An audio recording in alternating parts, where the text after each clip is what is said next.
Hello, my name is Marcus Serrano, and before we get started, I would like to let you know that the individuals that you're about to watch are going to be discussing and sharing with you some very deep and personal things that they struggle with mentally as a veteran. This is not an action film. This is not for entertainment purposes at all. I hope to bring awareness. I hope that it starts the conversation uh, of the mental health issues that we're facing, and then hopefully we can come up with a better way ahead and more long-term solution to fix the problems that we're having.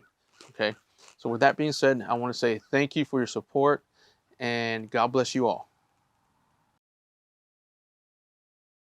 They done been with me in my highs are high, lowest are low. They never let me down. I said I wasn't gonna cry, but thank y'all. It meant a lot. When I was in my lowest of low, y'all were there. I appreciate it. I really appreciate it, because without y'all too, I probably wouldn't be here today. There was plenty of times, I can be honest, without them two and a phone call away, I had given up on life 3 times.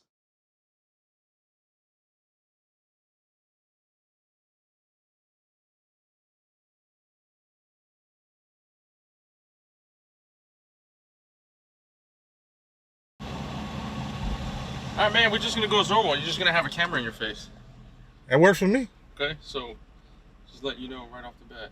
All righty, we can do it.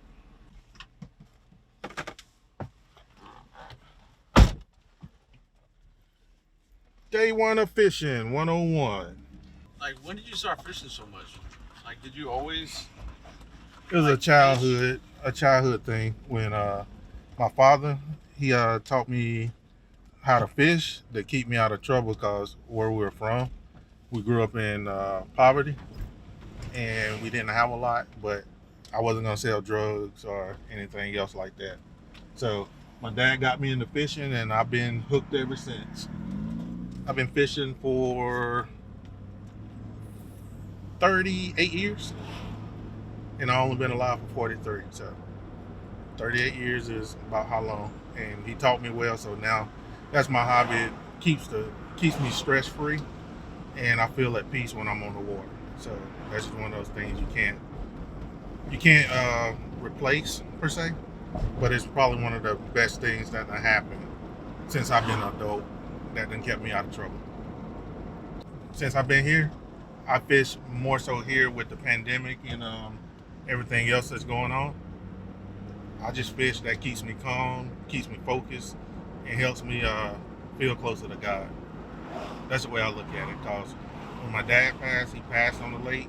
So me going to the lake, I just feel like it's a closer connection. Or going on any type of body of water to fish, because that's what he loved to do, and that's what I love to do. So the most stressful thing in the last 3 years has been coming to a place where God allowed us to come to, which was Langley, but Langley was worse than the missile field. And the missile field wasn't really that bad. This place was bad because you got a lot of people that they have expectations for you, but they never lay out a mission, vision, priorities for you. And as a senior NCO, one of our first charges was to take care of our people, and you are charged to take care of the people and the mission and the people that's appointed over you. But it's kind of hard to do that when the people appointed over you don't even listen to you. The biggest takeaway after 24 years of service that I've noticed is your character speaks for itself. Your commitment and your character are tied into each other. And as long as you have your character, which is who you are as a person, and your commitment is still part of who you are as a person, but at the same time, it shows your stability. Yeah. Just throw them in the bucket. All right, you got everything? Yep, I just need to get that Because I'm going to lock her up. right now.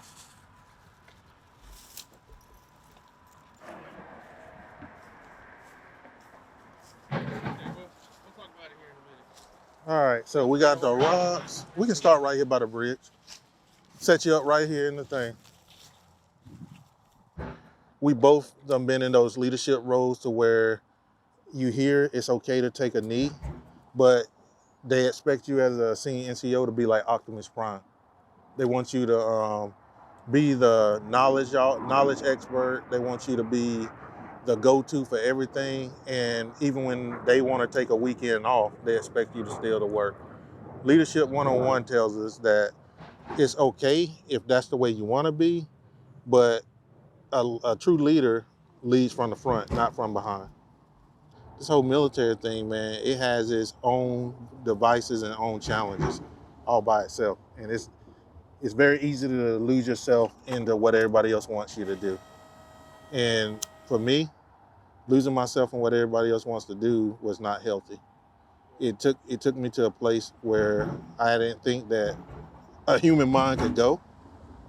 And when you start losing hope and you start losing focus of what's important, and you get lost into the daily hustle and bustle of being a military member, sometimes you lose yourself, which in turn could eventually make you lose sight of who you are for yourself as a man of God, but also as a husband, father, etc. I'm gonna just leave it right there. I don't care. Self-preservation is one of those that they constantly talk about. But what is self-preservation? Everybody always telling you that your mental health is paramount. Your mental health is this, but I'm like you.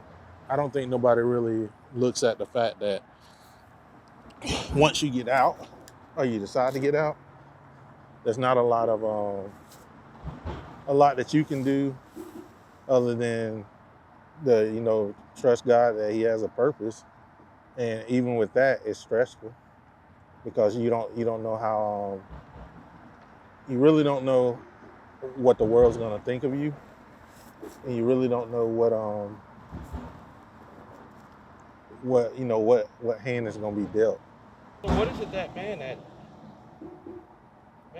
you just in a state of just depression, I guess? The thing that had me in a state of depression was when you look at yourself as a leader and you're not able to lead, and then the one thing that you know you're good at, you have leaders that are jealous of what you have, and people love to follow you, and they listen to what you tell them. You have a lot of them that get upset, and then the best way to bring you down is to put you on their level. When I was making that illustration about Samson, what I was saying about Samson was a leader. He was like one of the strongest, if not the strongest man in the Bible. Not God, but man in the Bible, that he was one of the strongest. He could crack heads of lions. He doggone defeated armies by himself. But even in his state of mind, once Delilah cut his hair, he told what his secret was, his strength was gone. And I believe at that point, he fell into a depressive state. Mentally, he wasn't there. Like, okay, God has been with me this whole time. Now, where is God? Where am I as a man?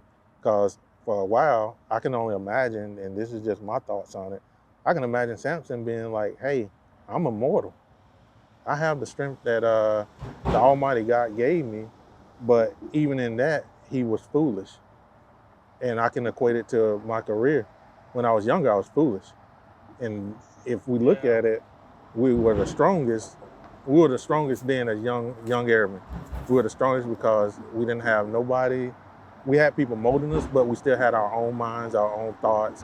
We seen the world in a different light than what the military, because we just got reintroduced to it. But now, after being in the system for so long, you kind of learn to tailor yourself and your life, your way of life, to the military versus the military tailoring itself to your way of life.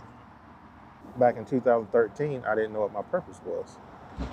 I knew I knew a couple of other people. Y'all kept me afloat because I had some people to talk to, but essentially I felt empty.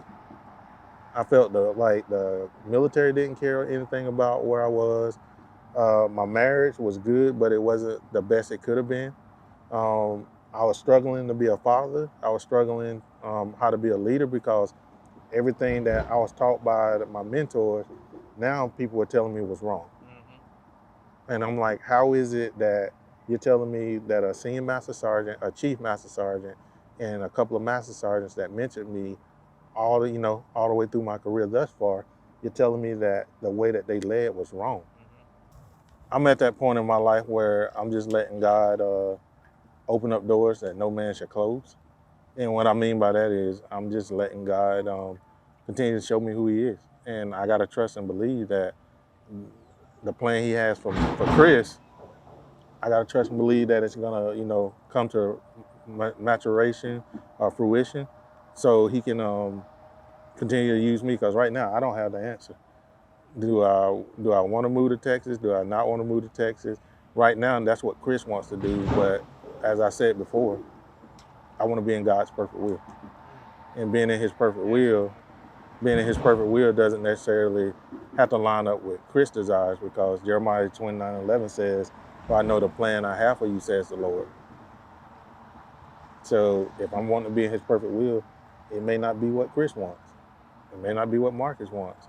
But at the end of the day, I'll still give God the glory, because without Him, I wouldn't have made it this far in this career. There's been plenty of times. What was the lowest point where? My lowest point? Did you ever contemplate like suicide? I guess. Yeah. Ended it all? That was after my dad died. And I went back to work at Maelstrom, and the stresses of trying to fulfill the mission, taking care of troops, I really didn't have no time to grieve for my father. I have a lot of time to grieve for anything, because it was back to fast pace. You got convoys going out, you got sex cats, you got fire teams, you got all these things that you're dealing with. I didn't have time to grieve. But in late 2013, when I did have time to grieve, that's when I was at my lowest point. And I was like, you know what? What's the point? I could go ahead and just end it. And my wife would be taken care of.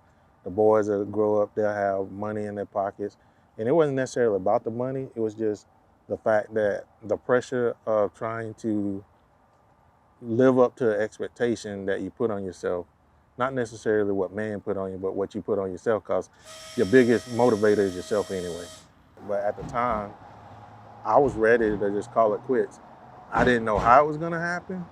I just woke up one day and was like, the heck with it, what's the point in breathing? And I really didn't care if I got hit by a bullet. I didn't care if somebody stabbed me. I didn't care if I got hit by a car. I never contemplated how I was gonna do it, but I just know that I was ready. I was just like, you know what? Heaven gotta be better than this, so why not just go ahead and take myself out and just go?